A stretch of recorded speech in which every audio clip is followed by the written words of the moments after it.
চাঁদাবাজ, ছিনতাইকারী, মাদক ব্যবসা, নারী ব্যবসা, এখানে যত ধরনের অকারেন্স ঘটে তার ভিতরে রাজনৈতিক শক্তি ছাড়া কোনো কিছুই ঘটতে পারে না। আমি আবারও রিপিট করছি, আবারও বলছি, এই কথা আমি বেশ কয়েকবার বলেছি যে রাজনৈতিক ছাতি টাকার সেই হাতটা কাদের, এবং এই চাঁদার ভাগ কোন কোন জায়গায় যাইতো, এবং চাঁদার ভাগ না গেলে এই ছেলেরা এই জীবন, তারাও তো জীবনের ঝুঁকি নিছে। কালকে যারা হত্যাকাণ্ড ঘটাইছে এরা কি জীবন বিপন্ন করে নাই? তাহলে এই যে ভাই দিয়ে ভাই খুন করার যে রাস্তা, যে ব্যবস্থা, সেই ব্যবস্থার আমরা পতন চাই। সেই ব্যবস্থার পতন চাই বলেই আমরা 24শে জুলাই অভ্যুত্থানে অংশ নিয়েছে, এখানে ছাত্র শ্রমিক জনতা অংশ নিয়েছে তার জীবনের নিরাপত্তা, তার জীবনের পরিবর্তনের জন্য। তাহলে আমি বলবো শুধু গাজীপুর না, আমরা সারা বাংলাদেশে গণমানুষের নিরাপত্তা চাই, আমরা এখানে জীবন জীবিকার নিরাপত্তা চাই, আমরা যানজমানের নিরাপত্তা চাই। ইন্টারিম সরকার যদি এই করতে ব্যর্থ হয়, আমরা কিন্তু একটা সরকার বসাইছি, এই জনগণই বসাইছে, সমস্ত রাজনৈতিক দলের সম্মতিতে এই ইউনিট সরকার বসেছে। তাহলে আপনি যখন জনগণের পক্ষ থেকে আপনি যখন আপোষের দিকে যাবেন, জনগণ আপোষ মানবে না, কারণ সে কোনোভাবেই নিজের ঘাড়ে এই বিপদগুলো নেবে না। আপনাদের মতো সরকার বসিয়ে ট্যাক্স দিয়ে, বেতন দিয়ে আমরা জনগণ আসলে এটা মানিয়ে নেবে না। ওয়ালটন এখন দেশের সীমানা পেরিয়ে পৌঁছে গিয়েছে 50টিরও বেশি দেশে। ওয়ালটন, ঘরে ঘরে, বিশ্বজুড়ে। এই যে চৌরাস্তাতে আমরা কোনো চাঁদা নিতে দিই নাই। হয়েছে কি, একটা ঘটনা ঘটলে চাঁদাবাজির বা একটা বড় একটা একটু নিউজ হইলে তখন কি একটু কদিন বন্ধ থাকে, কিন্তু চাঁদা তোলা বন্ধ থাকে না। আপনি এখানকার একটা হকার, আমরা বলছি, আমরা সেদিন গুলিস্তানে সমাবেশ করছি হকারদের নিয়ে, আমরা বলছি শ্রমিকের এই হকারের সুরক্ষা দিতে হবে, তার স্বীকৃতি দিতে হবে। তাহলে আপনি দেখেন এইখানে এই যে এই কারা, এই হকাররা কারা, এই জীবেক চালকরা কারা, এরা হচ্ছে চাকরিচ্যুত।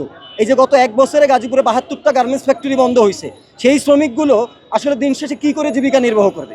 অবশ্যই সেই জীবেক নিয়ে বের হবে বা হকারি ব্যবসা নিয়ে বের হবে। তা এই যে চাঁদাবাজি ব্যবস্থার ভিতর থেকে তার বের হইতে হয়। একটা দোকান বসাইতে হলে তার ডেলি 200-300 টাকা চাঁদা দিতে হয়। সেই টাকা কারা নেয়? এরা ভয়ে মুখ খুলবে না, কিন্তু এখানকার প্রশাসন তো জানে। এই যে আমরা এত টাকা দিয়ে প্রশাসন পালতেছি, এত তথ্য প্রযুক্তি আনা, প্রশাসনের পিছনে বড় বড় গাড়ি আনা, বড় বড় টেকনোলজি আনা, তাহলে তারা যদি এই কাজগুলো না করতে পারে, তাহলে ভাই বহিরাগত শক্তি দ্বারা আমরা যদি আক্রান্ত হই, এই অথর্ব প্রশাসনিক ব্যবস্থা আমাদের সেফটি দিতে পারবে না। তা আমরা আবারও বলছি, এই যে জনগণের নিরাপত্তা নিশ্চিত করতে হবে, প্রশাসনের রিফর্ম করতে হবে, আওয়ামী ব্যবস্থাপনা ভাঙতে হবে। ছত্র ছায়া ছাড়া বাংলাদেশের শুধু গাজীপুর না, কোনো স্থানেই চাঁদাবাজি, সন্ত্রাসী, মাদক ব্যবসা কোনো কিছুই টিকতে পারবে না। আমরা বলেছি যে এই যে বাংলাদেশে আপনি দেখেছেন যে গণঅভ্যুত্থানের আগে, 24শে জুলাই অভ্যুত্থানের আগে এক দলের কি একচাটিয়া ব্যবসা ছিল। ব্যবসা বলতে এই বাংলাদেশে যে মৌলিক ব্যবস্থা আছে, মৌলিক যে অধিকারগুলো আছে, এগুলো হচ্ছে সব থেকে ব্যবসায়িক জায়গাগুলো। আপনি দেখবেন যে মৌলিক অধিকারের যে আলাপগুলো তোলা হয়েছে, তাহলে সেই অধিকারগুলোর ভিতরে কিন্তু এখানকার জীবন মানের নিরাপত্তা, জীবন জীবিকার নিরাপত্তা, যান জবানের নিরাপত্তা, এগুলো কিন্তু প্রত্যেকটাই আসে। তাহলে এখানকার যে গাজীপুরের যে শ্রমজীবী মানুষ, সারা বাংলাদেশের নার্ভ বলা হয় এই গাজীপুরের সবথেকে বড় শিল্পনগরী এবং সবথেকে বড় সিটি কর্পোরেশন।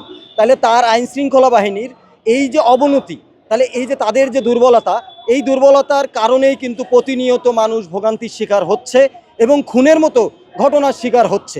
এখন আপনি বলবেন, এই যে আমাদের এখানে পরিবহন ব্যবস্থা, আমাদের প্রতিনিয়ত এখানে চাঁদা তোলা হয় পরিবহন ব্যবস্থায়। চাঁদা ছাড়া গাজীপুরের একটা অটোরিকশাও রাস্তা থেকে বেরোয় না। এটা সবথেকে বড় সত্য ঘটনা।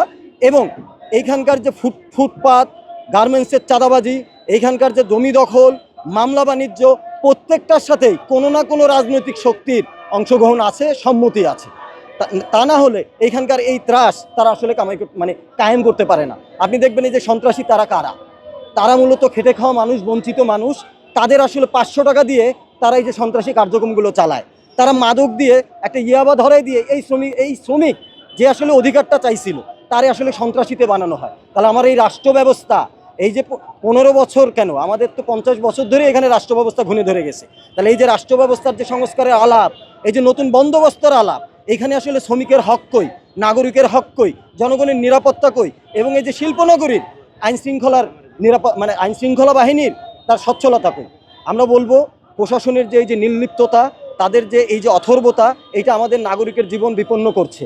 আমরা নিরাপত্তাহীনতায় ভুগছি, এবং আমরা ভুগছি না, আমরা জুলাই অভ্যুত্থানে অংশগ্রহণকারী, আমরা প্রত্যেকে অংশগ্রহণকারী এবং অংশীজন। আমরা মনে করি প্রশাসন যদি ব্যর্থ হয়, আমরা প্রশাসনকে বলবো আপনারা আপনাদের জায়গা ছেড়ে পদত্যাগ করুন, এবং জনগণের হাতেই দরকার হলে মিলিশিয়া বাহিনী বানিয়ে জনগণের নিরাপত্তা নিশ্চিত করার লক্ষ্যে আপনারা সবাই একযোগে পদত্যাগ করুন। আমরা নতুন পুলিশ ব্যবস্থা চাই, যেই পুলিশ ব্যবস্থা জনগণের নিরাপত্তা নিশ্চিত করতে পারবে। একটা গার্মেন্টস শ্রমিকের বেতন নিয়ে যেন বাসায় যাওয়ার সময় সে নিরাপদে বাসায় ঢুকতে পারে, একজন অটোরিকশা চালক সে যেন নিরাপদে তার অটোরিকশা নিয়ে রাস্তায় বেরোতে পারে। এই যে মোড়ে আটকে গাড়ি অবৈধ বলার নামে গাড়ি আটকে যে 2000 টাকা 3000 টাকা করে যে চাঁদা বাণিজ্য হয়, এটা দৃশ্যমান এখানকার একদম সত্য ঘটনা। আমরা বলবো এখানকার সিসি ক্যামেরাগুলো সক্রিয় করতে হবে, কারণ এত বড় একটা মোড়ে কালকের ঘটনার কোনো ধরনের ফুটেজ নেই। আপনার বলা হচ্ছে যে ম্যানশনের যে ভিডিও দেখানো হয়েছে, যে ভিডিওর ফুটেজ দেখানো হয়েছে, তার সাথে এর সাথে কোনো মিল পাওয়া যাচ্ছে না। আমরা বলবো আমরা এখানকার ভিডিও চাই এবং প্রকৃতপক্ষে খুনি কারা আমরা তার ডিটেলস চাই এবং তাদের শাস্তির আওতায় আনতে চাই। কারণ আমরা বলছি এই যে একটা ধোঁয়াশা করা হয়েছে কোনো না কোনো রাজনৈতিক শক্তিকে সুবিধা দেওয়ার জন্য, গতকালকে অনেক তথ্য লুকিয়েছে। আমি বলবো প্রশাসন এর সাথে স্বতঃস্ফূর্তভাবে জড়িত এবং তারা চায় এইখানকার এই যে শক্তিশালী ব্যবস্থা টিকে থাকুক এবং তাদের যে এই যে রাজনৈতিকভাবে আয় রোজগারের যে ব্যবস্থা, এই যে সরকারি বেতন পাওয়ার পরেও যে বিশেষ সুবিধা জনগণকে ভোগান্তিতে রাখে, সেই ব্যবস্থা আরও অটুট থাকবে। তার জন্য প্রশাসনের এই নিষ্ক্রিয়তা।